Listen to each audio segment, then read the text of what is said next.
During the summer, Shinomiya Hokage, a third-year high school student, was busy studying for his exams. He knew that after the exams, he'd have to focus on survival training. To prepare, he researched survival techniques and even joined some survival tours. He believed that gaining more experience would bring him closer to his dream.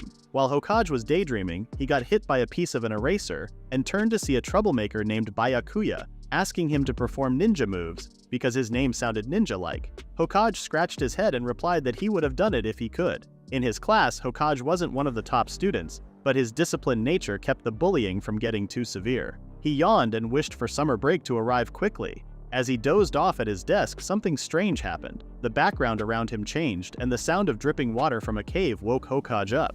He was bewildered to find himself near the entrance of a cave, wondering how he had ended up there. It all felt real, even though he remembered sleeping in the classroom. Trying to make sense of his situation, he checked his belongings and found his phone with no reception, some flares, and a damp handkerchief. He decided to hold on to the flares for when rescuers arrived. Hokage noticed that he had a survival knife in his bag and decided not to care if it was a dream or reality. He would embrace the opportunity to live a survival adventure. He reminded himself to stay calm and began scouting the area in search of a suitable base. He noticed monkeys, chipmunks, and wild boar footprints, planning to hunt for food later as he marked some trees along the way. While exploring, Hokage heard something and found a river nearby. The water looked clear and safe to drink, but he didn't want to risk stomach issues. He thought of ways to purify the water for safety and efficiency. He used a special bottle from his bag, capable of filtering even muddy water. He had brought 3 of them just in case. The filtered water tasted refreshing, surrounded by the beauty of nature. Hokage then decided to search for a nearby cave for shelter and a source of food. As he considered foraging and finding food from the sea, he heard human voices approaching. He hid in the bushes and spotted Panties, another student from his class. Hokage was embarrassed, and the girl was too, causing her to stumble. Suddenly, 3 more girls appeared. Our protagonist is so lucky to be surrounded by waifus. Wouldn't you like to be surrounded by waifus as well? Thanks to Isekai Slow Life, you can now. Enter a world filled with waifus, such as this super cute vampire nurse. She can take some of my blood anytime. You also have Denie, the devil dom, who punishes wrongdoers for their crimes. She can punish me anytime. There's also Sadako, the ghost in a frame. Where can I order one ASAP for my room? And many more waifus in the game. Each companion also has their own unique skill to help you. And it gets even better. You are reincarnated as a mushroom. With no worries in sight, build your own village by opening a potion store, a tavern, a workshop, a school, and even a hot spring bath so you can bond with your companions even more. As your village thrives, you will evolve over time, growing stronger to protect your companions from any challenges that may arise. Start your peaceful isekai journey today without needing to be hit by Truck-kun by downloading Isekai Slow Life for free on iOS and Android, or scan the QR code. Be sure to use the code MUSHROOM for 10 free draws. There was Yuki Mana, the leader of the high-ranked girls, Futagawa Eri, the well-mannered one and self-proclaimed sugar baby, Naimi Karen, the mysterious girl who never called Hokage by nicknames, and Nikotama Arisa, the lively one interested in having a sugar daddy. All this information was gathered by Hokage while pretending to sleep for the sake of survival. The girls had surrounded Hokage, and they were all sharing the same experience they'd just had. Mana then suggested that others like Reito or Byakuya might also be in the area since they saw Hokage. Suddenly, Karen recommended sticking with Hokage for the time being, and the others agreed because they knew Hokage was a survival enthusiast. Mana then decided that Hokage should be their partner and grabbed him. Hokage was fine with it because he knew things would be more efficient with more people. Just then, Arisa approached him and asked if ninjas also had romantic feelings while playfully bouncing her chest up and down, which made Hokage uncomfortable. She said that guys are happiest when surrounded by girls and that they might react to their bodies. Seeing Hokage's reaction, she wondered if he couldn't get excited. Hokage sighed and admitted that he also had such feelings, making Mana more conscious of her skirt since Hokage had caught a glimpse. However, Hokage emphasized that it wasn't the time for such thoughts, making Arisa realize her question was inappropriate. The girls got excited when they heard they would go to the sea to write SOS markings on the sand, but Hokage wanted to lead them to a safe place first. Hokage couldn't believe he was talking to high-ranking girls. Arisa wondered if they were still in Japan because it wasn't very hot despite the summer season. Eri wondered if they were in Hokkaido because of the weather, but Karen thought they might be on an uninhabited island since they had no phone reception. Mana suggested they might be in the eastern part, but Karen quickly dismissed that idea. As they walked, Hokage suddenly stopped and told them to be quiet. The girls silently peered at a nearby cave and saw a fierce-looking tiger. They were shocked to see a tiger, which wasn't supposed to be in Japan's wilderness. Hokage realized they might not be in Japan, as they should still have a phone signal on an island. He also pointed out the presence of wild boar tracks and chipmunks, which was unusual for the island's ecosystem. Karen recognized Hokage was talking about Blakiston's Line, a boundary in the Western Strait.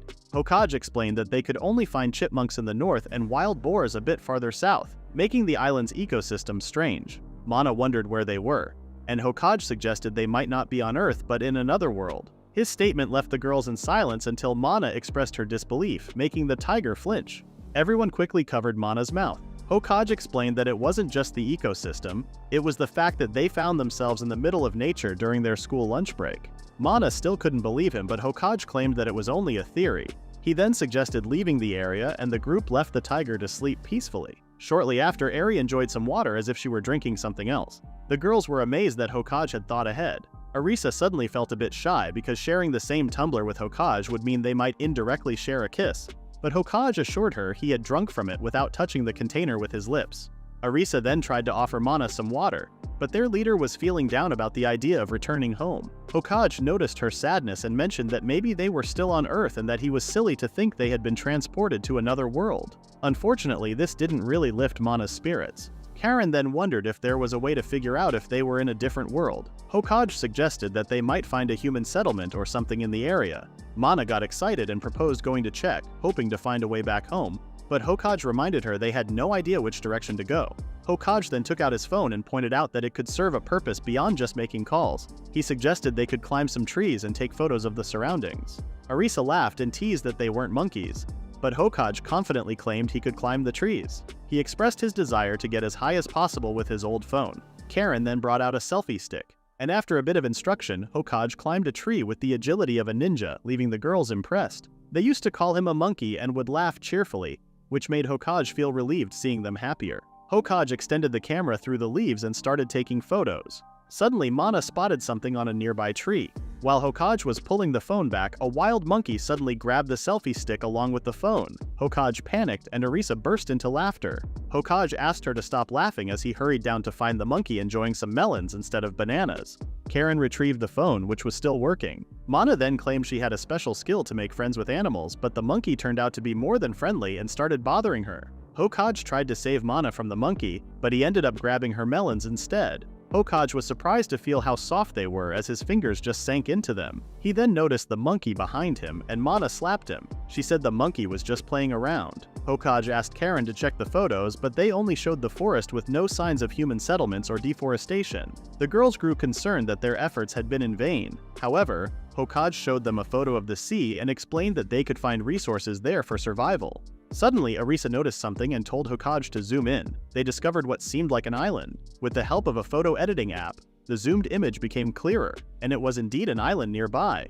Mana looked at it quietly and tapped Hokage, asking if this was something good after all. Hokage replied that there was a chance that people were living on the other side. Everyone celebrated, thinking that their chances of being rescued had just increased. The group had gone to the beach, guided by Hokage using a compass on his phone. Arisa marked their path for navigation, just in case. Mana wondered why they needed those markers, and Hokage reminded her that their phone's battery might run out. They continued walking through the forest, and Eri decided to strike up a conversation with Hokage, curious about what he was thinking. Hokage said he was pondering how to take back the cave from the tiger. He believed they needed to find a way to make the tiger fear them as long as it remained on the island, or they could be in danger. Eri asked for suggestions, but Hokage already had a plan in mind. Eri couldn't help but be impressed, which made Hokage feel a bit embarrassed. Shortly after, the group reached the beach. The girls excitedly headed for the water, while Hokage appreciated their discovery of the sea.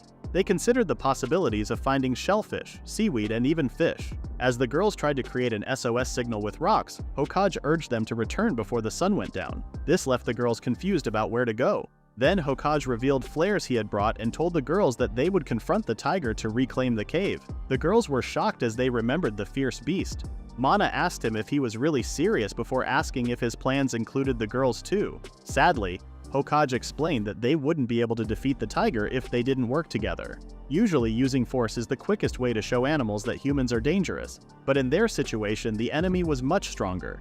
If the tiger saw them as prey, it would attack. That's why they had to approach the situation differently. He led them deeper into the jungle and explained the plan as they walked. Sometime later, the monkey reappeared. Mana had earlier named it Rita, because she thought they got along well. The little guy had grown attached to her, which made Hokage a bit jealous. To Hokage's surprise, Mana started talking to the monkey and somehow, she could actually understand it. Rita was saying that the tiger was still in front of the cave and there were no other signs of wildlife. Being a survival enthusiast is one thing, but having a monkey scout and the ability to understand it is on a whole other level. Her friends compared her to a leader or even a queen. After a while, the team arrived near the cave.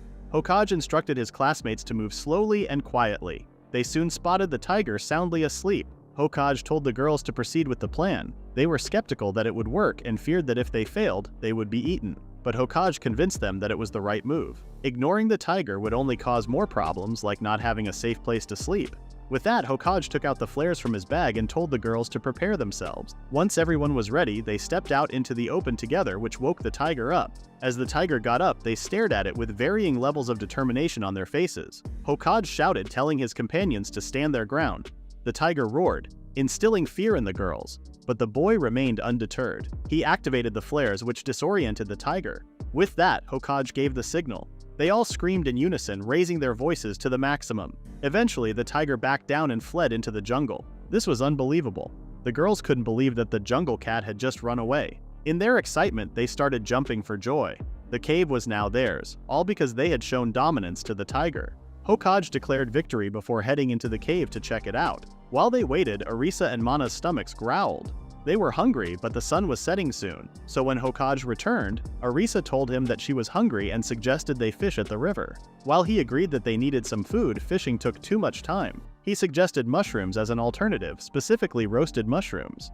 It was better than nothing. Arisa wasn't too thrilled about the idea, but Karen was more open to it. Hokage told them that knowing which mushrooms were safe to eat was a basic survival skill. He was confident he could distinguish between poisonous and edible mushroom. With that, Karen suggested that she and the other girls collect twigs and start a fire. That left Hokage alone to forage, so he asked if someone would accompany him. After all, they needed enough food for 5 people, and Eri volunteered. Now that the groups were settled, they split up to gather mushrooms and twigs. As the group of 3 moved along, Hokage reminded them to be careful, especially Arisa, who was carefree. Handling poisonous mushrooms could be dangerous after all. Later that afternoon, Hokage discovered some mushroom. Eri crouched beside him to take a closer look, which surprised him. She wanted to know if the mushrooms were safe to eat and if they were indeed edible. They turned out to be quite chewy and tasty. Hokage believed they could find plenty of mushrooms because they could grow regardless of the climate. While he explained this, Hokage found himself blushing. He realized he was alone with a girl, Eri, which made him a bit nervous. Eri then questioned the need to search for twigs when they could simply burn their textbooks for fire, and she had a lighter, so there was no need for the old-fashioned fire-starting methods. Hokage explained that they should conserve their resources, since they might be stranded on the island for a while. However, he agreed to use the lighter that day. He wondered if the lighter was something she used for her rumored sugar daddies. Eventually, they gathered enough mushrooms to fill Eri's bag, which should be sufficient for all 5 of them. On their way back to the cave, Eri was about to mention something when she tripped on some rocks. Hokage tried to catch her but ended up with his face in an awkward position. A blushing Hokage asked her what was wrong, though he was the one looking embarrassed. One of her buttons popped, but she didn't seem to mind. She even laughed it off. Hokage suggested they rest since she must be tired, but instead of letting go, Eri held onto him from behind. She playfully asked him what was wrong and noticed something else had popped. Hokage admitted that he had a reaction when she hugged him. Eri got in front of him, telling him that he didn't need to hide it since guys react that way. She teased him about guys trying to act cool at first. Hokage tried to push her back but ended up touching her chest. He struggled to control himself from the sweet scent and soft sensation, but Eri encouraged him not to hold back as they relied on him for survival. She decided to help Hokage with his desires and asked him to leave things to her hand. She wanted to do it as a form of gratitude. Let's leave things with this scene with their silhouette. Eri then wiped her mouth after some protein intake. Afterward, Eri collected the mushrooms that spilled from her bag when she fell. She suggested they head back before it got dark. Hokage remained silent for a while before mustering the courage to ask if this was a common occurrence with her sugar daddies. Eri was offended by the question and yelled that she didn't do that. She explained that having those men wasn't about engaging in such acts, it was special to her, and she had never touched a man before.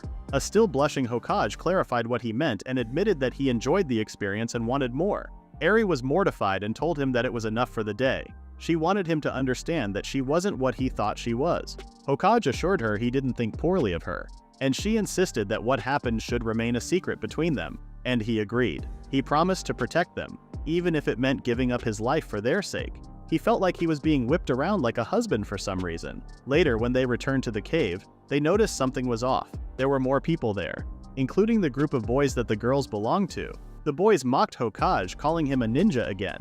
Byakuya approached him and suggested teaming up with their group despite Hokage's initial concerns. Byakuya believed that Hokage would have preferred having more people around, given the situation they were in. It would have been sad if Hokage was all alone. Mana and Arisa were relieved that they weren't the only ones on the island. But Hokage remained worried. Although Hokage agreed that having more people was better, he wanted to hear their plan first before deciding to team up. Byakuya felt offended by this, but before he could confront Hokage, his older twin brother, Sumeragi Reito, stopped him. The Sumeragi siblings were top students in both academics and sports and came from the prominent Sumeragi group in Japan. Hokage thought the twins made a great combination. Reito was intelligent and charismatic, while Byakuya was rude and wild, making them popular in school. Reito pointed to a hill in the background and said that was where their base was located, a good spot for creating a fire and signaling for help. Hokage asked if a rescue helicopter would come, and Reito was confident that his phone had an anti-kidnapping system that would signal his family even without radio signals. Hokage was impressed but had doubts because he suspected they might not be on Earth. Reito assured Hokage that after he and his brother were rescued, they would arrange to rescue the others. He then asked another student, Tanaka Mantaru, to put his phone into his bag. Tanaka was often bullied, and was now carrying the twins' bags and a bundle of sticks. To everyone's surprise, Hokage refused to join the twins, saying they would stay in the cave. Reito couldn't believe it, and Byakuya thought Hokage was an idiot. Byakuya called on Mana to join them, but she refused, explaining that she felt awkward leaving Hokage alone, and that they had already put in a lot of effort to reclaim the cave. The girls decided to stay with Hokage as well. This decision surprised Reito, who initially thought the larger group would abandon them. Mana diffused the situation by suggesting that abandoning the girls would be unbefitting to someone from the Sumeragi group, and this made Reito laugh it off. Byakuya was annoyed and thought the girls had been stolen from them, but Reito didn't share the same concern. He believed the girls were on Hokage's side for now. This made Byakuya laugh while speaking out loud that they would go back to the base to pop some nuts with their girls, which disgusted Karen, Arisa, and Mana. Eri and Hokage shared a knowing look. The girls were grossed out by men's sleazy ways, and Arisa brought up a close call where a colleague from her part-time job had tried to force himself on her. Eri, on the other hand, asked if anyone wanted to eat some mushrooms she had in her bag. Arisa found Eri's question inappropriate since they were just talking about something about mushrooms and such. Mana called Hokage and expressed their trust in him, choosing him over Reito. With a determined smile, Hokage assured them that they could count on him. He then opened the bag so they could start roasting some mushroom. When the mushrooms were cooked, the girls took a bite, and to their disappointment, the texture was okay, but it wasn't tasty at all. It was pretty bland. Arisa complained that she couldn't satisfy her hunger with that, so Hokage told them he would perform a little magic. He sprinkled something on his roasted mushroom and did the same to the girls' food. When they tried the mushrooms again, they noticed a significant improvement in the taste. Arisa was so amazed she called it magic. Karen took a sniff and identified the secret ingredient as curry powder. Hokage proudly confirmed this by showing the spice bottle in his hand. He said it was an essential item for survival. While they were eating, the girls commented that the flavor was a bit bland and faded quickly. But don't worry, picky eaters. Hokage had a solution because he had found a fantastic idea: salt. They could easily get salt from the sea by boiling seawater. Mana asked how to do it, and Eri explained that they simply had to boil seawater. Mana was surprised that everyone else knew except her. Arisa even called her foolish, but Mana suspected that Arisa didn't know how to extract salt from seawater either. After dinner, Hokage took some books from his pack to use as pillows, mentioning that they couldn't rest their heads on the hard ground. Karen wondered if they could make bedding, so Hokage suggested they could create a makeshift carpet by spreading out leaves on the floor.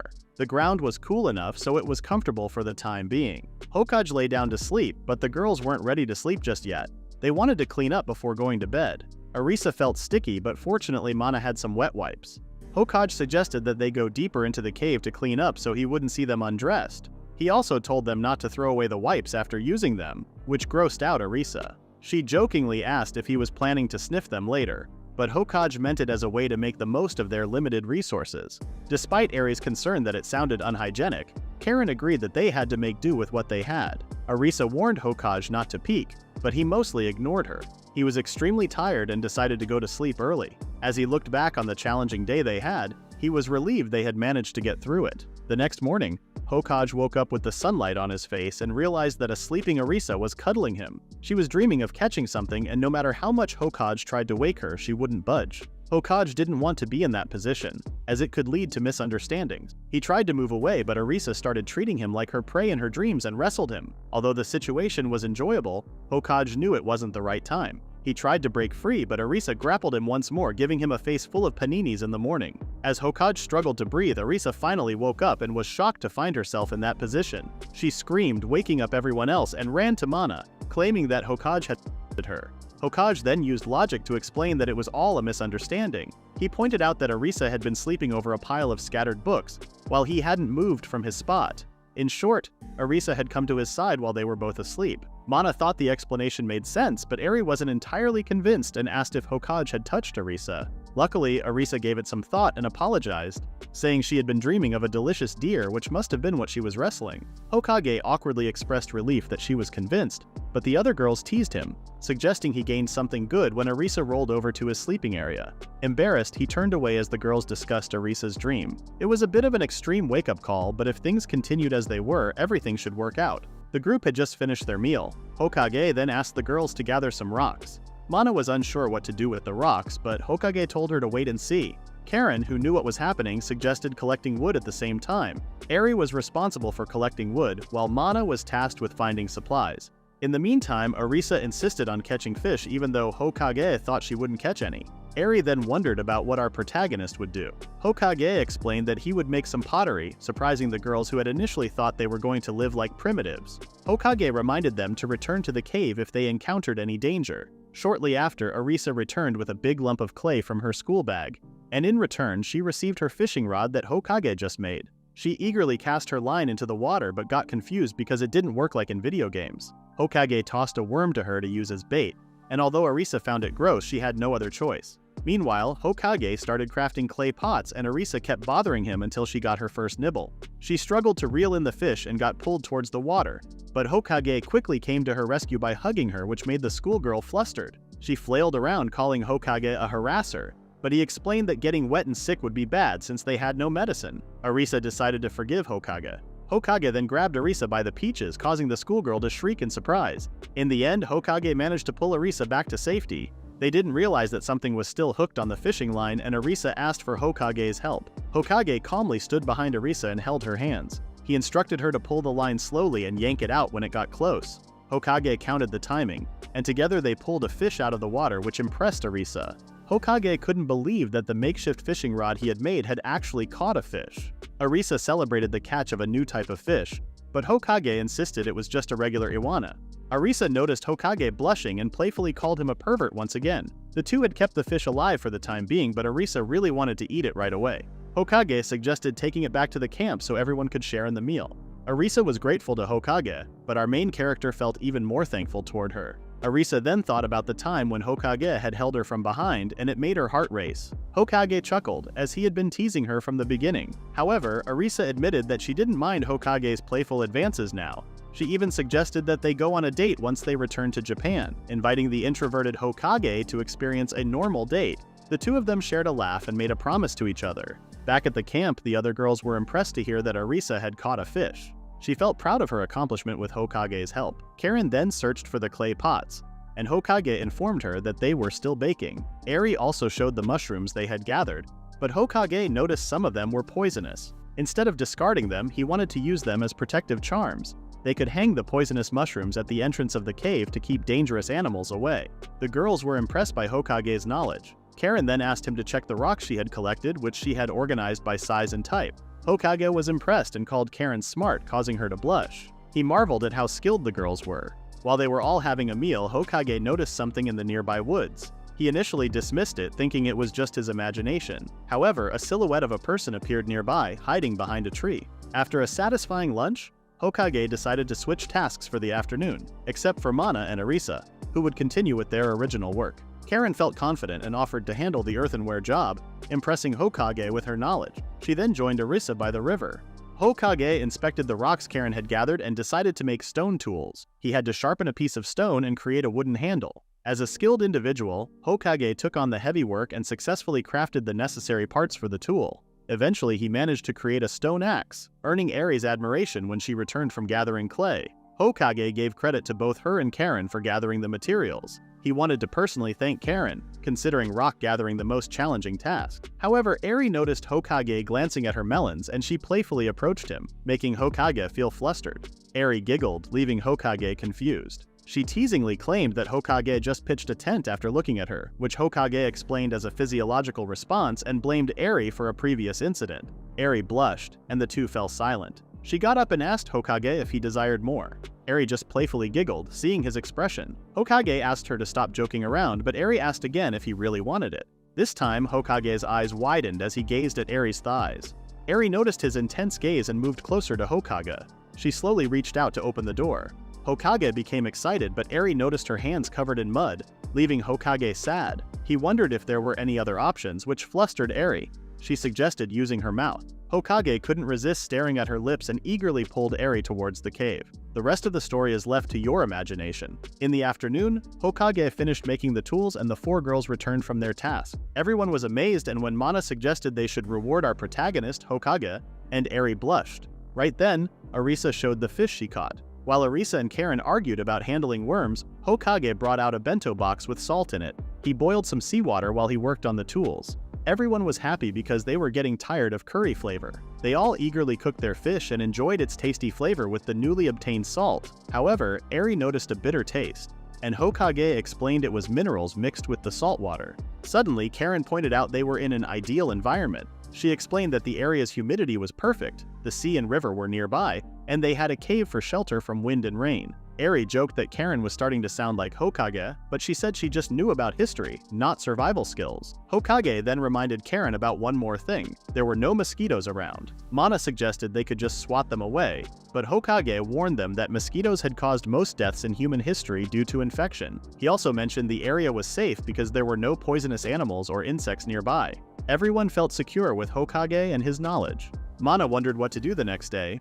Eri shared her wish to take a bath, and the girls got excited about making one. Hokage was pleased that the girls were adapting so well and told them it would take about a week to create it. However, Hokage wanted to focus on more survival-related tasks like preparing for bad weather, preserving food, and focusing on hygiene, like making soap.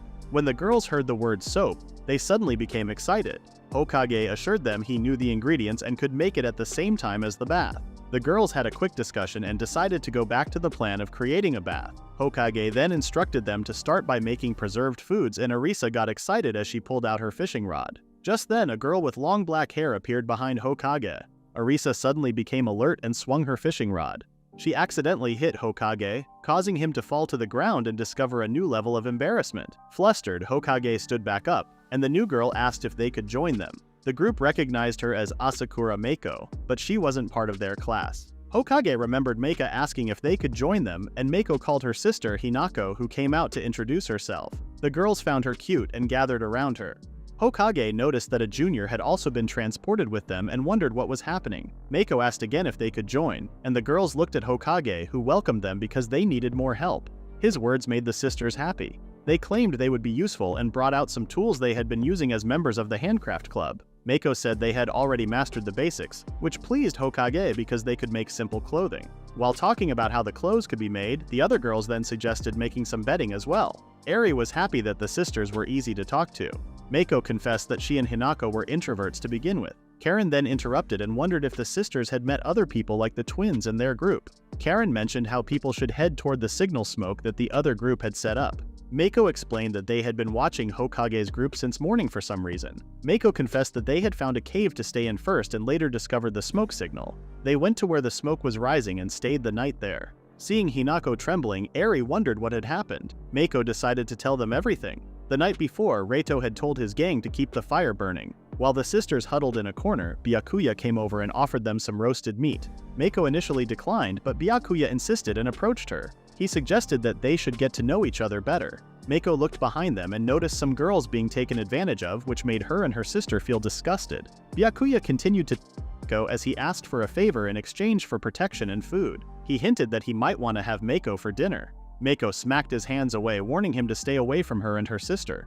Byakuya couldn't believe he was being treated as the villain after helping them. Mako told him that they didn't need his protection. Byakuya got angry and tried to force himself on them. Suddenly, Reito appeared and reminded Byakuya not to break the rules. Reito mentioned that help would arrive soon and they had enough food. He knew that some people would leave because of the party happening behind the bushes and suggested the sisters should leave if they wanted to, which the sisters did. Byakuya criticized Reito for being lenient, but Reito advised him to enforce the rules and ignore those who didn't want to follow them. Byakuya claimed he understood but thought of plans to challenge his brother's rules. Hokage's team found the story frustrating. Karen felt sorry for doubting them, but Meiko was okay with it since she also had doubts at first with them. She felt relieved to see Hokage's group working happily and thanked Hokage for letting them join. Eri then asked for Hokage's thoughts. He said it was time to deal with Byakuya's influence. Hokage believed that a conflict between the two was inevitable. He was concerned that Byakuya might take over the group from Reito. Mana suggested they stop discussing the difficult topic and focus on the welcome party for the Asakura sisters instead. Although they only had mushrooms left, the sisters were grateful for being accepted. Hokage thought about preparing something because he knew Byakuya had his eyes on his girls. On the third day, Mana found Hokage by the sea. Hokage wanted to finish his task before the others woke up because he enjoyed doing it for them. It was the first time they were alone together, and Mana playfully teased Hokage about being with a beautiful girl on the beach in the early morning. He laughed and agreed, making Mana blush. Mana then changed the topic and offered to help, but only if it didn't involve anything inappropriate. Just then, Hokage started undressing. He explained that he needed to remove everything, which left Mana feeling flustered and wondering what he would do to her. Hokage sighed and corrected Mana that he would go look for seaweed. Mana realized that Hokage meant he was going diving, and she turned red with embarrassment. In her embarrassment, she started playfully punching Hokage and called him an idiot. As they were fooling around, they accidentally tripped over something, causing Mana to fall on top of Hokage. The two found themselves in an awkward situation. After a moment of silence, Hokage asked Mana to get off because she felt heavy. This made Mana upset, and she wondered why Hokage was acting so calmly. Blushing, Hokage claimed he wasn't really fine. His reaction surprised Mana and she started teasing him. Hokage suggested that Mana was also blushing, which made her mad, and she pushed him down again. Her gaze left Hokage curious about what she would do next, and Mana expressed her desire to kiss him. She puckered her lips and stopped just before their lips touched. She pretended to have stolen Hokage's first kiss, and he played along with her prank. This annoyed Mana, and she decided to kiss him for real. Things got more intense, surprising our protagonist, and the two got intimate. Mana stopped and needed to catch her breath. She noticed something touching her below, and Hokage admitted he was a guy after all. Mana wondered if Hokage had been saving up for the past 3 days. Seeing Hokage embarrassed, Mana found him cute and decided to help him using her hand. Now let's enjoy a more zoomed out view of the two.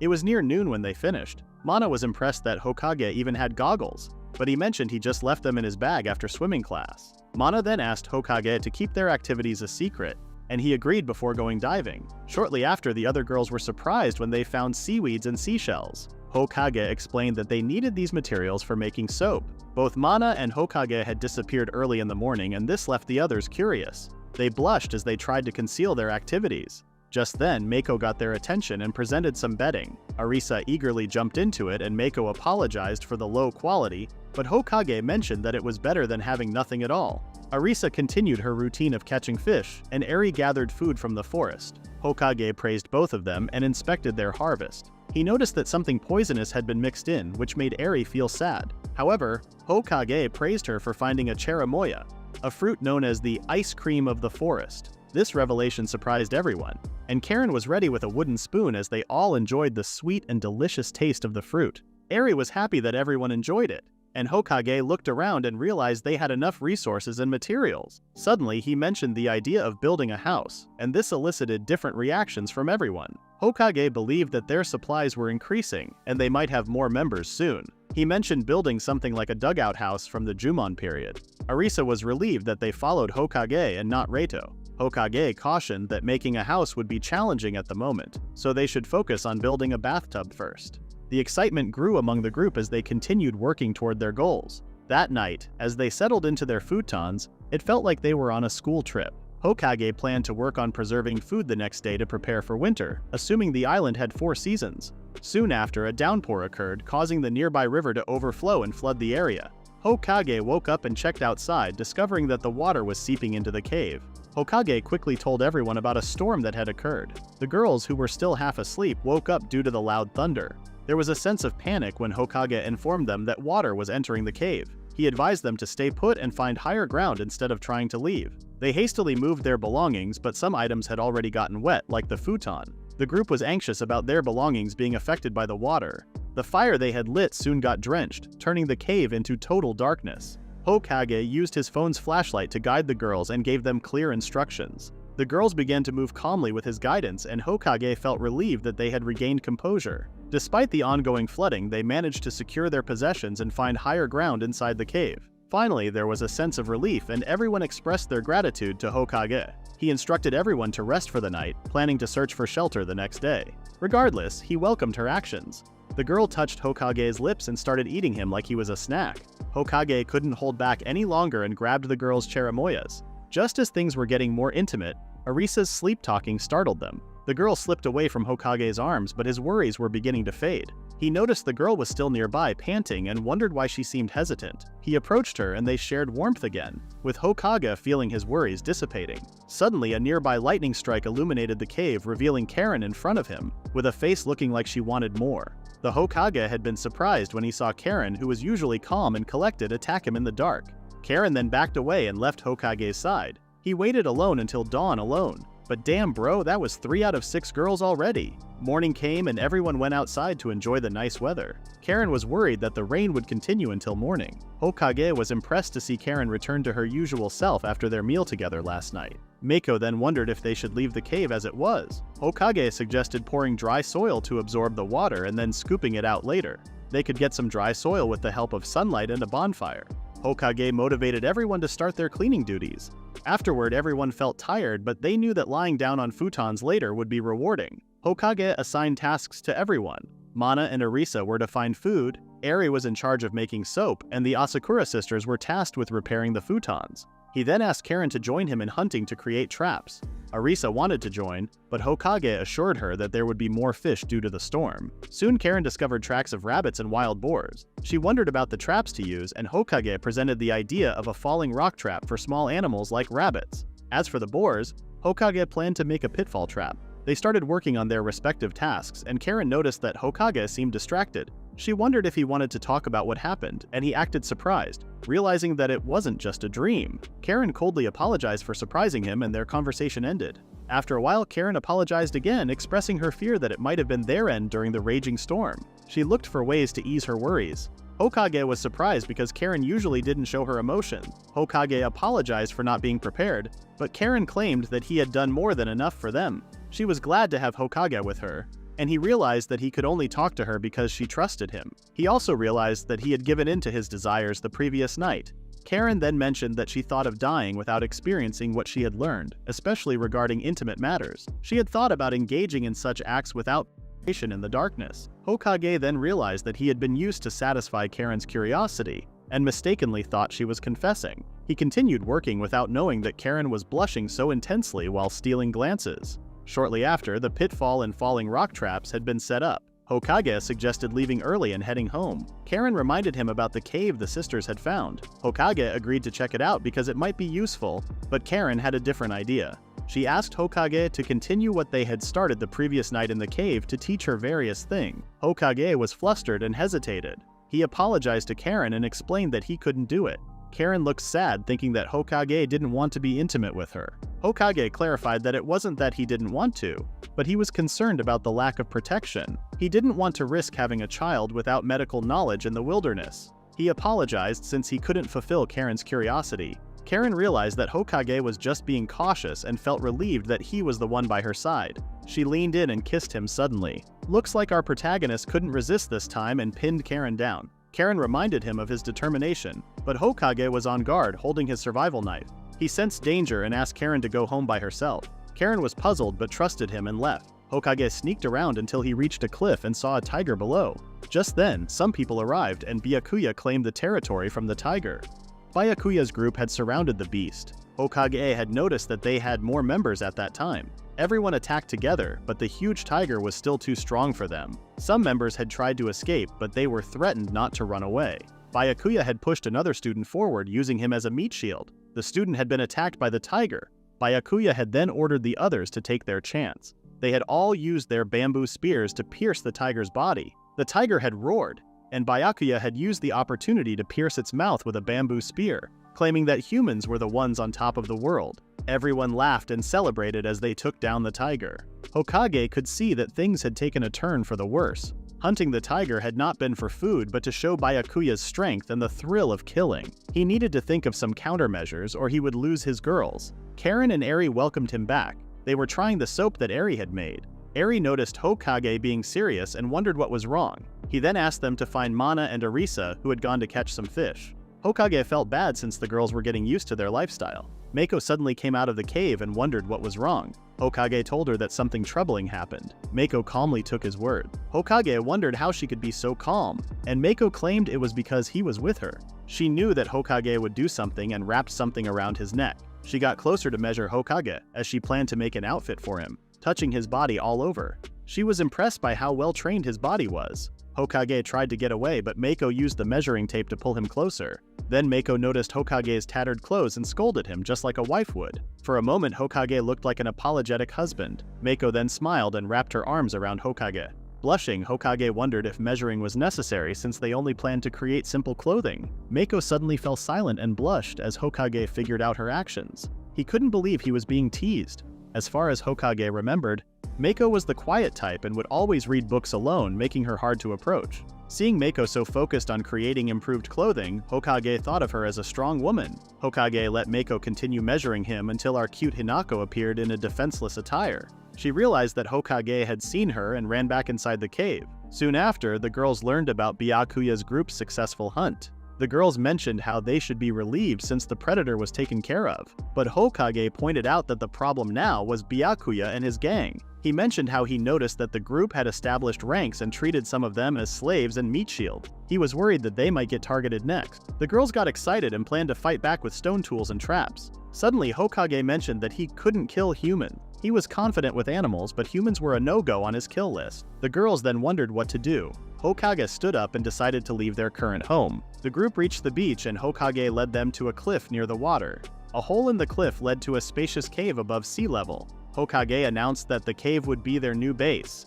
The girls agreed since their previous cave was now known to the other group. Hokage planned to investigate the area while the girls hid. The girls discussed how to name the cave since it would confuse them. Karen suggested naming their old cave Shinomiya Cave after Hokage's surname, and the cave found by the Asakura sisters Asakura Cave. While the others were thinking of a name for the new cave, Eri asked Hokage for a suggestion. He shyly suggested simply naming it Secret Base, and everyone laughed. Mana suggested just calling it Hideout since it was easier to say. Soon after, Mana, Mako, and Mana's monkeys moved the things from the old cave. Karen and Hokage fetched the captured boar and rabbit from the traps. Eri and Hinako surveyed the new cave. Arisa went fishing as usual. Afterward, the group ate a hearty dinner. Hokage decided to make jerky out of the leftover meat.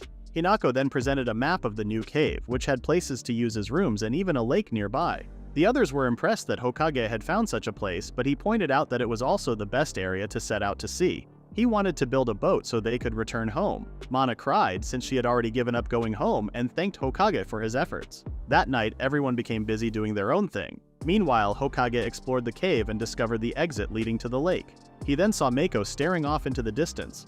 He tried calling her, but she suddenly started getting herself. Realizing that she was unaware of her surroundings, Hokage tried to sneak out, but Mako mentioned his name. The torch Hokage was holding fell and Mako discovered him. Hokage apologized and tried to escape, but Mako told him not to leave her alone. She faced him off and claimed that she was getting near the climax.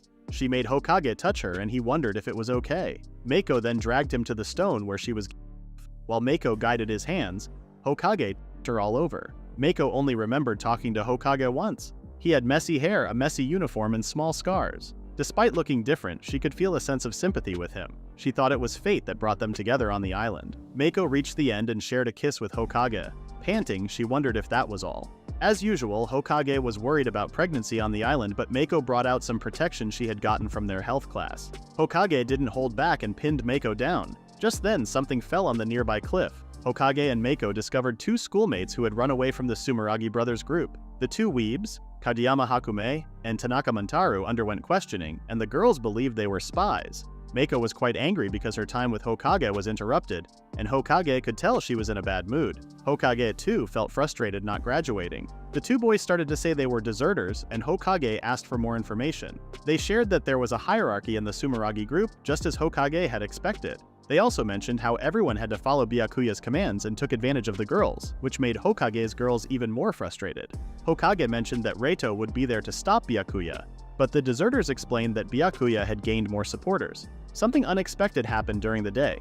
They encountered a group of teachers and students, mostly girls. The teachers argued with Reito about who should lead the group, but Reito insisted he had set up a smooth system. Byakuya then appeared and showed off his strength by killing a tiger. He suggested having a duel. Reito tried to stop him, but Byakuya told his brother that this was the way to control others. Then, a male teacher named Nakazaki, who was a PE teacher with a huge build and martial arts experience, stepped forward. Everyone cheered for this sudden event, but Reito couldn't say anything.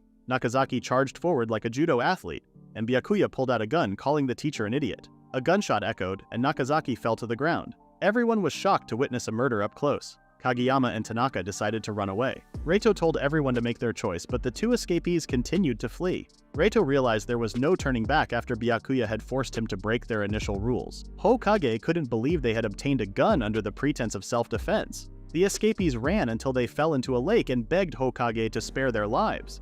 Hokage could see they were not lying, so he accepted them but reminded them to be useful. The next day, the girls were disappointed to see the two newcomers struggling to make a fire, something even the girls could do easily. Mako suggested cutting them off, and Mana argued that Rita the monkey and his crew were far more useful. Hokage noticed that the monkeys had formed a full-fledged cult dedicated to Mana. The two newcomers felt humiliated.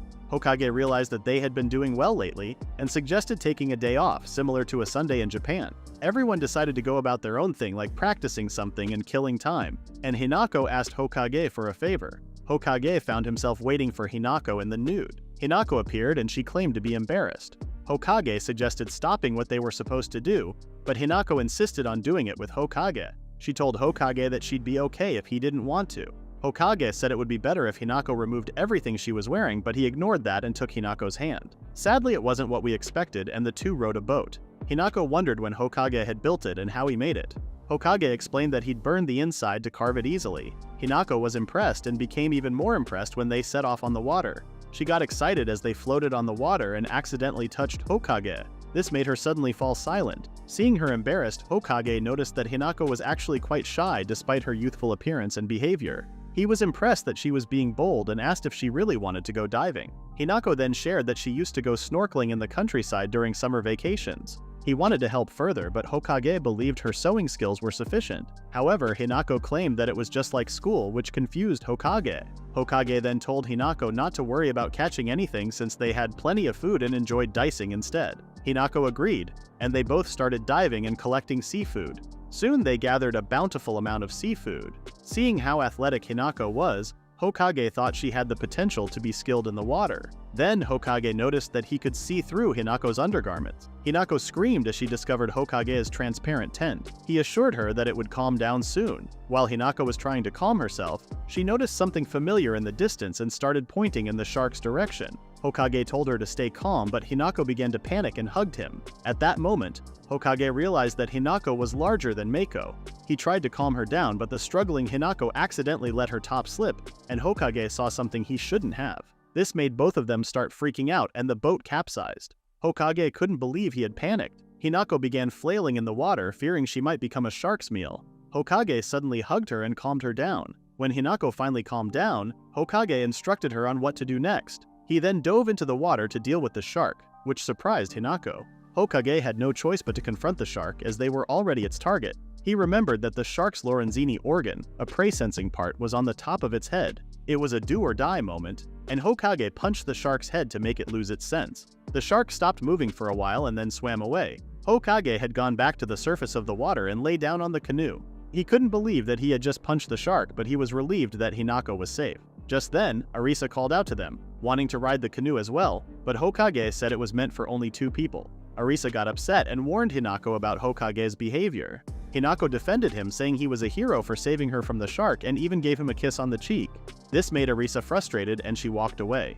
Hinako suddenly felt embarrassed, and Hokage wondered why she was so emotional. Hinako explained that she was just happy and had used the diving as an excuse to spend time with Hokage. She admitted she wasn't good at talking to guys and wanted to overcome her fear. She decided to be with Hokage because she felt safe and comfortable around him. She told Hokage that she was just playing along with Arisa's joke and asked if he believed her. Hinako then got tired from crying and rested in Hokage's arms. Hokage realized that Hinako was trying to change for the better.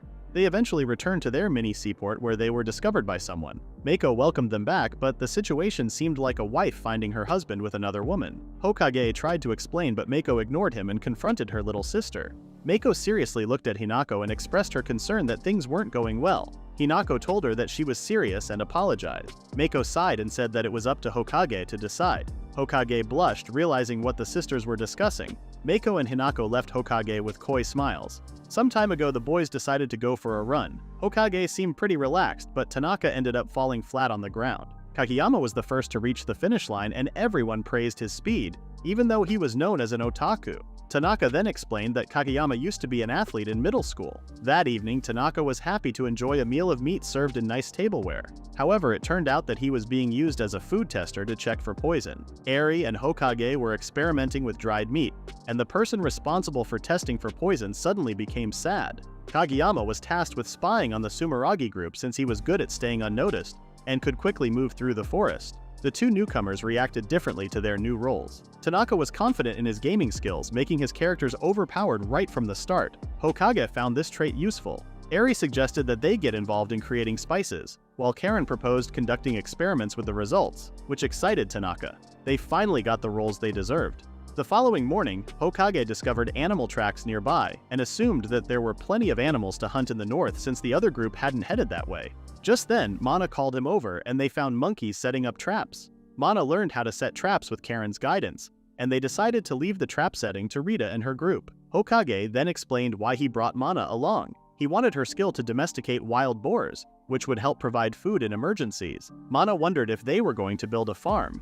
but Hokage mentioned there were more reasons for her being there. Suddenly it started to rain, so Hokage suggested going to Shinomiya Cave instead of Asakura Cave to avoid the other groups. They all ran and reached the familiar cave where they used a fire starter kit to create a bonfire, knowing that the rain wouldn't stop until morning. While Mana was feeling nostalgic, she noticed Karen and Hokage undressing. They explained that it would be better to sleep without wet clothes, which made Mana feel embarrassed. She wondered if the two were dating, but Karen logically explained it was just to stay warm. While Mana contemplated joining them, Hokage realized that their previous intimate moments played a part in Karen's boldness. Karen then asked Hokage for a kiss, claiming it would warm her up. Mana watched in surprise as they kissed, and then she joined in while acting a bit reserved.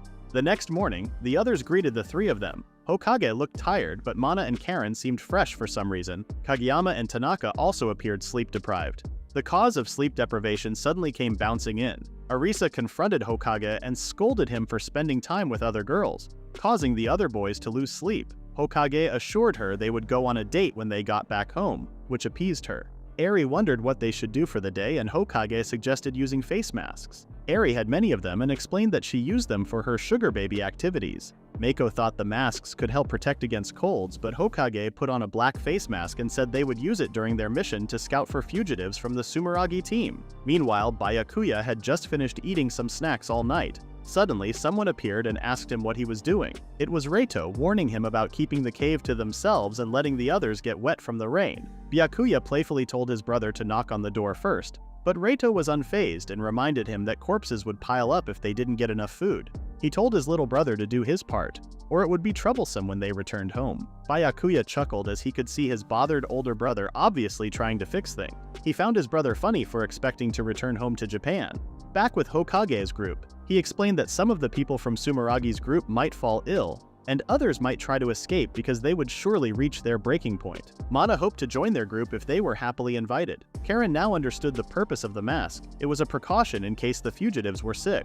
However, Hokage warned them to avoid the sick people as much as possible, and to be cautious of their surrounding. If trouble happened, they should take shelter in the Shinomiya or Asakura caves. Hokage then divided the teams, Arisa with him, Mako with Kageyama, Hinako with Karin, and Tanaka with Eri. As for Mana, Hokage asked him to use the monkeys to get more food. Just then, Eri asked Hokage if she could join him instead of Tanaka.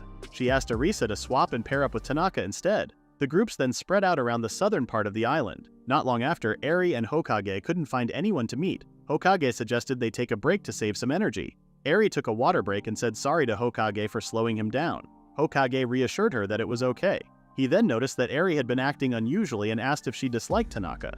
Eri admitted that she felt uncomfortable because Tanaka had been staring at her strangely. She asked Hokage not to scold Tanaka to keep the mood positive. However, her desire to change partners had a different reason. Eri then inquired if Hokage had enjoyed the previous night, which made him uncomfortable. Hokage was uncertain because he felt like the girls had treated him like a toy, leaving him exhausted for the rest of the night. Eri understood Hokage's restraint and playfully patted him. She apologized for her actions, explaining that she had simply felt relieved. Eri then gazed at Hokage's mask and removed it, wondering if he was feeling pent up. Hokage realized that Eri was concerned, but she quickly withdrew and apologized for her playful actions. However, Hokage wasn't ready to let go so easily. He instinctively hugged her, causing one of the buttons on Eri's uniform to pop off, revealing her ample bosom. The two awkwardly stared at each other until Eri hugged Hokage, telling him not to be greedy. Hokage started commenting about the bounciness and asked if he could touch them directly. Eri agreed and opened the windows. Hokage started playing with her bosom while enjoying the scent. Eri wondered what to do next, and the eager protagonist suggested becoming a sandwich. Eri had no choice but to go along with Hokage's request and removed everything. Shortly after that, the two of them continued their mission without taking a real break. But Hokage was all charged up and thanked Eri. Eri didn't mind pampering Hokage since he had done a lot for her. She teamed up with Hokage because she wanted to express something. She was really happy that Hokage was thinking about ways to get back to Japan. Each day was becoming more enjoyable, but she knew that Hokage was finding it tough. Hokage said he was also having a good time. Eri then shared her thoughts. She figured that Hokage would eventually want to go back to the wild. Hokage was surprised because she had a point. Living in the wilderness was like paradise for him compared to school. He thought he might choose to return to the island after going back to Japan. Eri said sorry because she knew it was a heavy topic for Hokage. However, Hokage knew he had changed a lot since coming to the island and would decide when the time came. Meanwhile, a female student named Amane stood on a survival knife stuck in a coconut tree trunk. She saw something and quickly left the area like a ninja. A girl with an umbrella noticed Amane and welcomed her back. Amane reported that the target was on the move, according to her. She asked her master Sophia what to do next. On the other side of the island, Tanaka and Eri scouted their assigned area. Tanaka eventually gave up, and the two of them sat down. Arisa scolded Tanaka, who then mentioned that Eri was better, saying she was more maiden-like while Arisa just had her large assets. This made Arisa angry, and Tanaka went on to say that Arisa didn't know much about romance. Arisa initially claimed to be experienced but quickly retracted her statement, looking embarrassed as she mentioned a planned date. Meanwhile, Eri wondered if the others had found any fugitives yet. Suddenly, Hokage signaled her to hide when he saw a shadow. He told Eri to hide as he tried to talk to the person. Hokage looked back and only saw Amane even though he had seen two shadows. He showed that he wasn't hostile and introduced himself. Amane didn't expect Hokage and quickly threw something, surprising him. Eri screamed, and Hokage got distracted. Amane swiftly pinned Hokage to a nearby tree trunk and he couldn't move. She told Hokage to drop his knife or she would crush his throat with her bare hand. Amane was impressed by Hokage's quick thinking and became wary of him. She asked if Eri was armed and Hokage regretted not expecting someone abnormal to appear. Just then, Sophia appeared and ordered Amane to release Hokage. She said she just wanted to talk and reminded Amane that Hokage wouldn't be able to beat her. Hokage recognized Sophia and remembered the world-renowned figure named Hill Heights, who ruled the world through his company Micronsoft. Sophia was Hill Heights' daughter. Shiwa means Sophia Reina. She claimed to have heard rumors from Sumeragi's team, which surprised Hokage since he knew it was only a rumor that someone more influential than the Sumeragi brothers was attending their school. He wondered what was going on since Sophia and Amane didn't look dirty at all. Hokage asked if he could bring Eri, quickly checking on her. He realized that Amane's movements indicated military training and decided to recruit them, considering they were able to stand against the Sumeragi brothers. Sophia mentioned how impressed she was to see them living well despite their mid-sized group, and Amane agreed. They knew about Hokage's group, and Amane explained that it was all for her master's safety. She mentioned Byakuya finding them but then leaving soon after. They noticed movements in the morning and discovered Hokage's group. Eri wondered if they had argued with the brothers, but they agreed after a brief talk. Hokage assumed that Sophia and Amane were a thorn in Byakuya's side since he couldn't control them. Sophia asked why Hokage had left their cave, and he mentioned the recent flood and wanting to avoid conflicts to protect his loved ones. Impressed, Sophia asked if they could join his group and the recruitment was successful. They soon returned to their hideout with Hokage hoping that the new members would do great. The girls welcomed Hokage and Eri back, and they soon noticed that a famous person from TV and school rumors was standing in front of them. When they saw Sophia being friendly with Hokage, Arisa started to look upset. Karen and Mana welcomed Sophia and wondered why she decided to join them. Sophia then leaned on Hokage and said she was charmed by his elegant leadership. The other girls became worried. Suddenly, Arisa shouted that Sophia wouldn't be as useful as the others they had recruited. The other girls gathered around to calm Arisa down. She expressed her opposition to having Sophia on the team and ran away, calling Hokage an idiot. Hokage and Sophia were left wondering what had happened. The other girls blamed Hokage and told him to go after Arisa.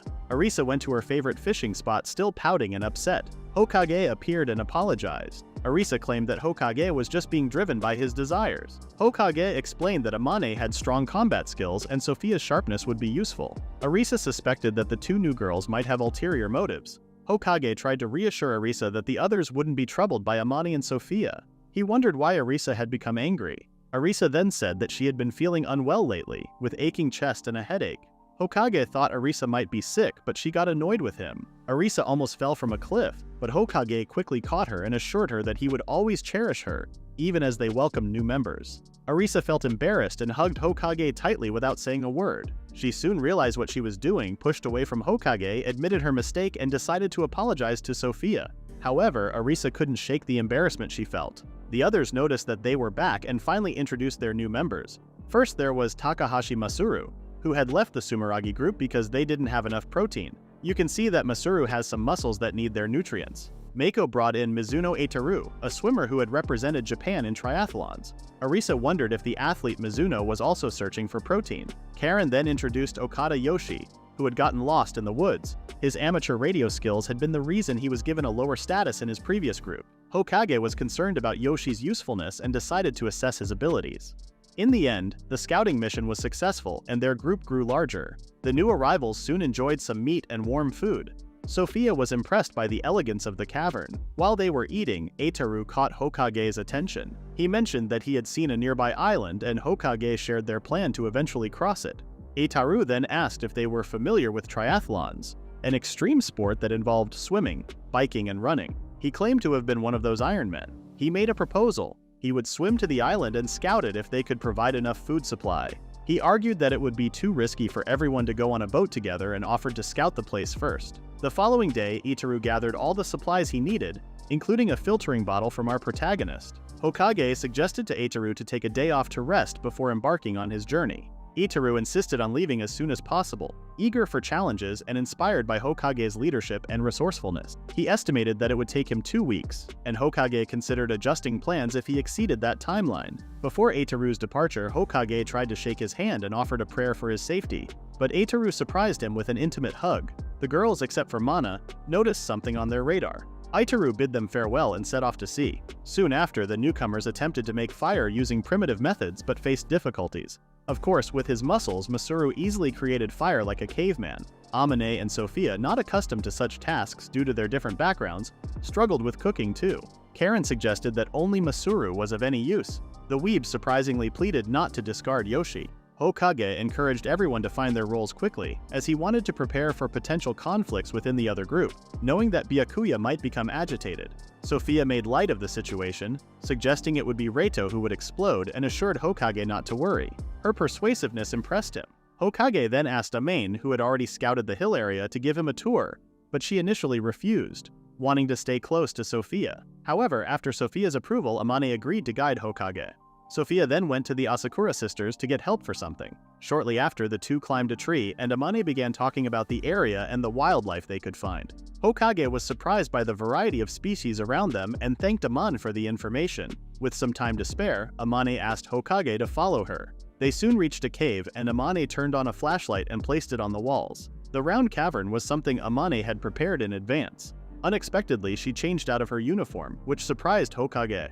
Amane suggested they do some training since Hokage was the leader of the group and needed to ensure Sophia's safety. She playfully teased Hokage and encouraged him to go all out and do whatever he wanted to her body. Hokage saw this as an opportunity to train in a PvP battle. However, despite being a man, Amane consistently outmatched Hokage. He hadn't expected her to be so tough. He couldn't help but wonder if it was the same in bed, which hurt his pride. Hokage then asked for another round and moved toward the flashlight. He claimed to be a survivalist, not a martial artist, and turned off the flashlight. Amane chuckled as she was used to darkness and knew where Hokage was positioned. Hokage suddenly turned the flashlight back on and took Amane by surprise, quickly subduing her. Before Amane knew it, Hokage had successfully apprehended her. Amane couldn't believe that she had been defeated using the same move she had used on Hokage when they first met. She found it amusing that a man had taken her dominant position. However, Hokage could see that Amane could still move, and she agreed because Hokage wasn't holding her down properly. Suddenly, Amane's demeanor became more suggestive, and she encouraged Hokage to do as he pleased. Hokage asked if she was serious, and Amane fell silent, implying her consent. Hokage kissed her and began although he felt conflicted about her willingness. He began to enjoy the feeling of being in control, but he also wondered if Amane had lost on purpose. Amane smirked and swiftly changed their positions, much like an MMA fighter. She noticed that Hokage had let his guard down and pinned him instead this time. Hokage's suspicion was confirmed, but Amane admitted that she had taken her time to play with him initially. She confessed her attraction to strong men and encouraged Hokage to use any means necessary to become stronger. Hokage promised to do so and asked for Amane's guidance. Amane agreed as it would also make Sophia happy too. Hokage couldn't help but feel like he was being roped into becoming an additional bodyguard. Suddenly, Amane began acting bashful, as she had experienced something new as a girl for the first time. She looked forward to their future sessions. Correction, training sessions. Hokage realized he had been overthinking things, much like the viewers. The day after, Hokage gazed at the sea until Eri approached him, curious if he was concerned about Edaru. Eri hugged Hokage's arm, assuring him that the athlete would be okay. They got into a cozy mood, leaning toward each other. Suddenly, Arisa burst in, upset about them flirting in front of her. She proudly displayed the variety of fish she had caught with a simple rod, including an octopus. Hokage was impressed, but the octopus attacked Arisa. Excited, Hokage tried to help but accidentally grabbed something soft instead. He eventually succeeded in capturing the octopus in a jar. Eri worried about cooking it, but Hokage assured her they had improved their facilities. They had new stoves with proper ventilation, explaining small clay mounds for making charcoal. Hokage mentioned they could do more with Tanaka's help. Trying to steal a kiss, Hokage was stopped by Eri, who didn't want anyone to see them. They overheard Kageyama and Tanaka dragging Yoshi somewhere talking about fetishes. Hokage assumed they had dirty books. The weeb suggested not letting Hokage join, making him mad. Yoshi revealed his solar-powered tablet with offline ebooks and anime episodes. Though disappointed, Hokage noticed Yoshi's interest in architecture, inspiring him to build for the team. Before leaving, Hokage asked Kageyama and Tanaka to look after Yoshi. The three weebs wondered why Hokage was in such a good mood. Hokage was glad that Yoshi finally got his role in their group, but was still disappointed that he didn't have dirty books. At that moment, Karen called Hokage and told him to come with her. Mako and Hinako then welcomed Hokage and presented planters with sprouts. Hokage was happy that the soil around the hideout was good for growing plants. While Karen tried to impress Hokage with her discoveries, the Asakura sisters took him to see their plants. They playfully compared the sizes and colors of their plants, making Hokage remember things other than plants. Karen, feeling left out, joined in the fun. Soon Mana showed up with some sheared rabbit fur. Hokage managed to slip away from the other girls and went over to Mana. He praised her work, but Mana admitted that Rita was the one who did everything. Suddenly, Hokage became anxious about teaching the monkeys more things. Just then, Mana leaned her head toward Hokage. She claimed that she was the one who taught Rita how to do it. Hokage then started patting her head, but Mana asked her not to treat her like a kid. Hokage wondered what he should do. Mana then stuck closer to Hokage and asked for a massage since her legs were tired from walking all day. Hokage asked her not to push herself too hard since he could see her blushing. Mana exclaimed that she was a love expert. Hokage noticed how the other girls kept glaring at him. Hokage then claimed that he was supposed to do something and ran away from the girls. Dusk came and Hokage was surprised by how the day passed in the blink of an eye. He was impressed by how the team was able to advance their tools for production and agriculture. He expected the time to come for them to create houses and ships. However, he was still bothered about the Sumeragi brothers' actions. While Hokage was feeling relaxed suddenly, Amane appeared and wondered if something good had happened. Hokage then asked her something, but Amane wanted to ask a favor first. The two walked through the cave as Amane told Hokage that Sophia wanted to talk to him. Hokage wondered if it was related to the Sumeragi group. Hokage then told Amane how impressive that she was also a butler on top of being a bodyguard. Amane then explained that her family had served the Heights family for generations. Her life was basically the property of Sophia. Hokage claimed that sounded tough, but Amane just smiled and claimed that Sophia was part of her life. They soon arrived at a makeshift room and Hokage entered. He suddenly freaked out upon seeing Sophia's outfit. The curtains behind him opened and an assassin warned him not to get out. Sophia then wondered if she looked vulgar in Hokage's eyes. With a defenseless appearance, she asked Hokage to accompany her for the night. Hokage realized that he had let his guard down. Behind him was a Mane ready to kill, while in front of him was Sophia, who was enticing him. With Sophia standing before him, Hokage felt trapped. He knew he had to go through with it to leave the room. Heading toward Sophia's bedding, he got sidetracked by the futon and noticed it was made of cotton. Sophia confessed she had given some of her clothes to the Asakura sisters for the room's decoration. She aimed to create a special and elegant atmosphere for her first time with Hokage. This made Hokage a bit flustered. Sophia assured him that she had meticulously prepared everything and then revealed a box. While Hokage initially thought it might be a ring, surprise! Kono condom da! It was top quality, leaving Hokage amazed. A Mane, in a sudden burst of impatience, appeared and teamed up with Sophia. Hokage found himself slowly losing ground as he was attacked from both sides. His instincts were taking control while he struggled to remember something crucial. Suddenly, Hokage snapped out of his dirty thoughts and questioned Sophia about her action. Sophia explained that it was her only chance to experience such a thing. Hokage expressed appreciation for her sentiments, but he sensed that Sophia was pushing herself. He asked for her true feelings. Sophia halted her actions and pondered whether Hokage genuinely wanted to know how she felt. She reminded him of her affiliation with the Heights family. All her actions were under scrutiny, and her life was like a public display. In the eyes of her father, she was merely a pawn in a chess game, and her future had been predetermined since her birth. Essentially, Sophia was destined for a political marriage. Amon had explained that Sophia attempted to break free by changing her name and attending a Japanese school, but her efforts to escape were quickly discovered. When Sophia reached the island, it marked the first time she truly felt liberated. Aware that returning meant being restrained again, she wanted to decide who she would be with. Hokage agreed, but he also desired the freedom to make his own choice. Sophia lay on the bed, nervously awaiting Hokage. However, when the moment arrived, Hokage looked at Sophia and refused. This left Sophia heartbroken, and Amon became angry with Hokage. Sophia, feeling lacking compared to the other girls, cried. Hokage clarified that Sophia was still not free and was just simply rebelling against her parents, which was why he turned her down.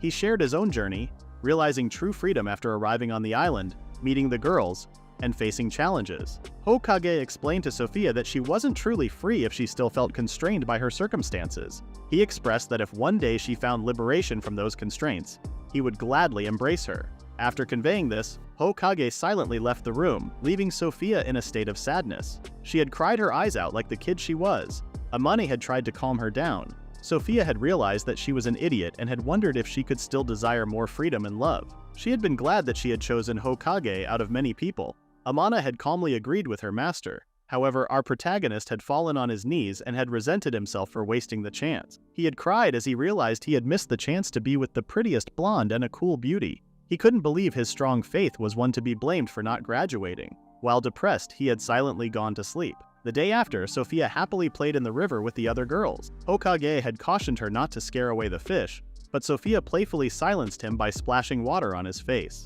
She considered it payback from the previous night and decided to embrace the island life while still pursuing Hokage's attention. Hokage talked with Amane, expressing regret for his past actions but finding relief after seeing Sophia's cheerful action. He found it hard to believe that Sophia, who seemed reserved before, could be so rowdy. Amane assured him that this was the real Sophia, signifying her complete trust in Hokage. While feeling undeserving of such trust, Hokage introduced a new trap, a bamboo fish basket designed to catch fish that could only swim in one direction.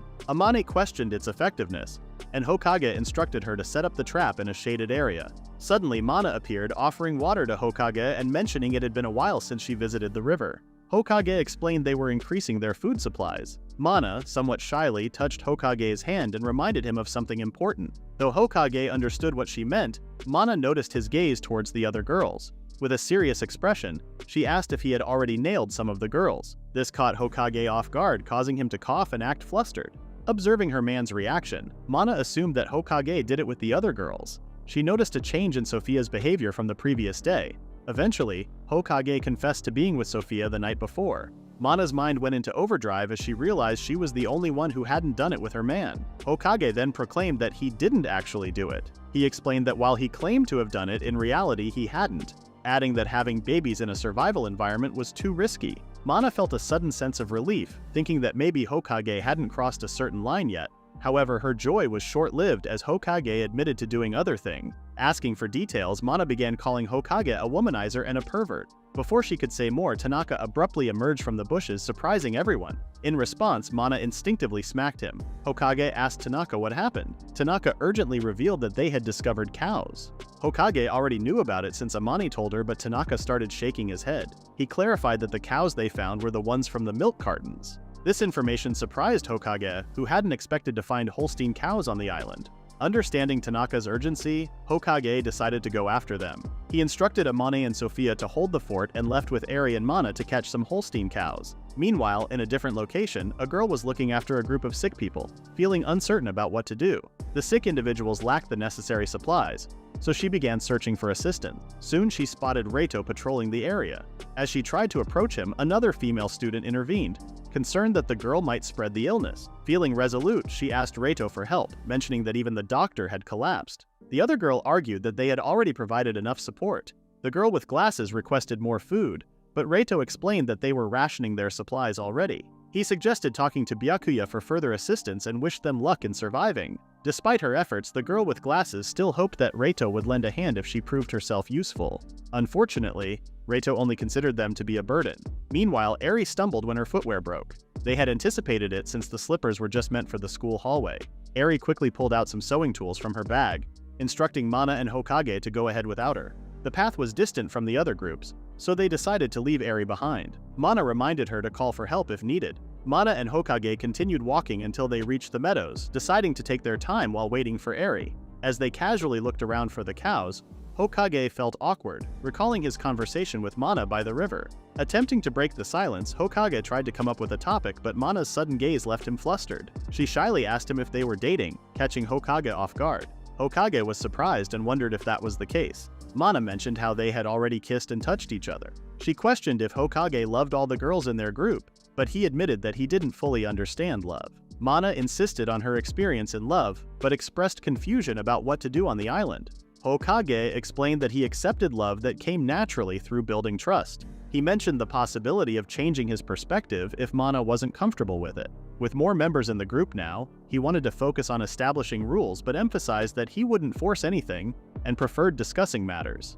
Eri then hugged Hokage, confessing her love and praising his reliability. Pulling him towards her thighs, she asked to have a moment with him. Mana kissed Hokage, but their intimate moment was interrupted by someone's arrival. Eri, looking at them with yander eyes, quickly shifted to a surprised expression and apologized. She mentioned leaving to search for cows. Mana tried to stop her, but Eri insisted on going on since she understood how her friend was feeling toward Hokage. Mana then realized that Eri also had feelings for Hokage, to which Eri soundly confessed. It dawned on Hokage that Eri's actions weren't merely kindness but were driven by love toward him. Eri, stating she didn't mind them having their sweet time, attempted to leave again. Just then, Mana invited her to join them. Shortly after, a surprised Hokage found himself lying down on two pairs of thighs. Mana was puzzled, and Eri blurted out that it seemed like they had a threesome in progress because Mana stopped her from walking away. Mana realized her mistake. Eri didn't want to argue further since things had already become awkward. Mana assumed that Eri wasn't serious about Hokage and asked if she could have him. Eri violently responded that dating was not a priority in the meantime, given that they needed to focus on surviving. As the two continued to argue, Hokage found himself caught in the middle of a war zone. Aware that his next moves could be life-threatening, he needed to be cautious. Despite being a survivalist, he struggled with the challenge of understanding a woman's heart. Attempting to maintain composure, he decided to observe the situation for now. Out of the blue, Mana asserted that Hokage enjoyed kissing. However, Eri suspected that Mana was the one initiating the kisses and questioned if that was the case. To add to the chaos, Eri unbuttoned her blouse, suggesting that Hokage had a preference for melons since he often caressed them. Her unexpected statement left her usually calm self embarrassed, evident by the figurative smoke coming out of Eri's head. Meanwhile, Mana, in a state of panic, also unbuttoned her blouse, claiming that hers was bigger. The danger zone for Hokage suddenly became even more precarious. At that moment, the girls spotted Hokage pitching up a tent. With a self-satisfied grin, Eri claimed victory in their argument, leaving Mana in disbelief. Eri playfully reached for Hokage's tent, catching him more off guard as he was surrounded by melons already. Confused, Mana hesitated to join, but Eri just wanted to make Hokage feel good. Mana, not wanting to be left out, joined her cause while cautioning Hokage not to enjoy it because of Eri. Eri then whispered something sultry to Hokage, who knew he was in trouble already and tried to hang on for dear life. Seeing Hokage's expression, Mana unexpectedly grabbed Eri's melons and pushed her aside. Eri attempted to retreat, but Mana expressed remorse, torn between her love for Hokage and her friends. Eri reassured Mana, emphasizing that friends shouldn't fight. The two decided to reconcile but soon discussed the other girls who were obviously in love with Hokage already. Eri began feeling jealous, questioning whether they should stick to the morals of their previous world in their new reality. Mana, confused, was enlightened by Eri's perspective. They shouldn't cause trouble for Hokage in this different world where someone could be loved by everyone. Eri asked Mana to endure the jealousy, suggesting they handle it together.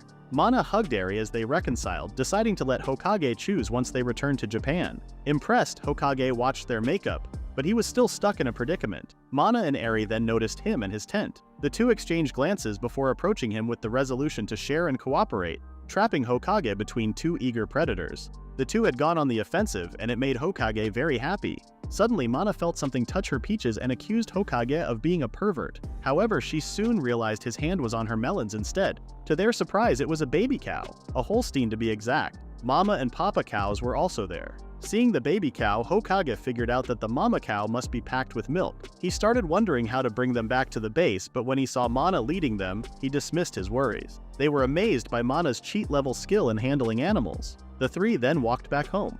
The day after, Arisa happily woke everyone up while carrying a basket full of chicken eggs. Eri used all of them to cook their breakfast. It was the first time everyone on the island experienced something so nice. Hokage confirmed they had 20 hens and could get eggs every day. Tanaka noticed that the bowl looked better than before. Eri explained it was Asian lacquerware. Despite Eri facing difficulties, Hokage was glad it had antibacterial effect. Karen continued discussing a tough topic, but Arisa suggested they focus on something else. She asked for milk and joked about squeezing it directly from the cow, using herself as an example. Karen explained the risk of drinking raw milk, so Hokage asked Arisa to hold off. He also warned Karen against eating raw eggs without rice. Arisa agreed, and Hokage started thinking about rice. Amane mentioned she walked the beach, but Eitaru was still nowhere in sight. Tanaka wanted to share their meal with him, but Arisa thought Eitaru might be eating something tastier. They could only hope so. Meanwhile, Byakuya ate a small amount of unseasoned meat, along with grasses and mushroom. Byakuya didn't like the idea of eating grass like a cow. Reito checked on him as Byakuya was just sitting without gathering food. Byakuya complained about the lack of small animals, but Reito urged him to do something to avoid problems. Reito reminded his little brother about their discussion on handling his responsibilities properly. Byakuya was surprised and wondered if his brother was threatening him, suggesting a vote to decide. Reito reminded him of the sick people under his care and questioned if he really wanted to put it to a vote. Byakuya claimed he was kidding, but Reito grabbed him, insisting he was serious. Annoyed, Byakuya smacked Reito's arm and agreed to do something. He made up an excuse about discussing deer in the Northwest Valley, then left with his followers, while Reito silently watched them go. Back at the hideout, Hinako phoned Hokage to show him something. She said there was a surprise and unveiled new futons in the girl's bedroom. Hokage's reaction was lukewarm because he had already seen one that Sophia was using. Despite this, he played along, pretending to be surprised. Hinako was happy with Hokage's compliment on her work. She then shared that she went out to collect wool and met Kageyam during his scouting. Hokage was glad that Hinako was being chatty. Hinako then remembered her sister was supposed to be in the room and went out to look for her. Alone, Hokage sank into the soft futon and started to relax until one of the futons moved. It slowly approached Hokage and enveloped him. Surprised, Hokage discovered Mako clinging to him. She planned to surprise Hokage but fell asleep in the process. Looking at Mako, Hokage recalled their time at the lake.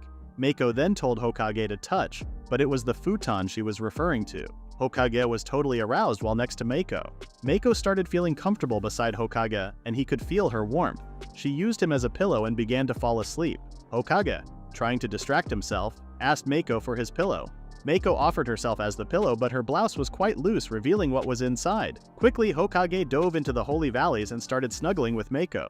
Mako giggled and gave Hokage a lover's kiss. Suddenly, Hinako returned and noticed that Hokage was gone. She sat on the futon where the two people were hiding and dove onto it. Hokage was surprised. While celebrating that Hokage praised her, Hinako noticed something under the futon. She removed it and discovered her sister and Hokage. Realizing that the two did something naughty, Hinako's brain fried and she fell flat. She then got back up, realizing they were listening to her, and shut down for the second time due to embarrassment. Mako was silently embarrassed too, knowing her little sister found them out. Immediately, Hokage made up an excuse, saying he had been discussing slipper making with Mako. Hinako mentioned that the fabric's strength wasn't sufficient yet. Hokage assured them he had an idea about the materials. Leaving the girl's bedroom, he mentioned feeling pent up and went to seek someone's help. Karen overheard and watched him with a sad expression. Approaching Eri, Hokage discovered her working on something. Eri explained she was experimenting with fermentation to increase their preserved food. Despite wondering if Hokage needed something, he left without a word. Hokage then found Mana, but she was busy training Rita and the monkeys. Karen silently observed as Hokage got closer to the Asakura sisters Eri and Mana. Noticing her, Hokage asked for her help, making Karen happy. She silently agreed to go with him. But just then, Arisa appeared and asked to join since she had already fished too much. Karen felt sad when Hokage let Arisa join them. That is the end of the recap for now. Please read the pinned comment about the next part.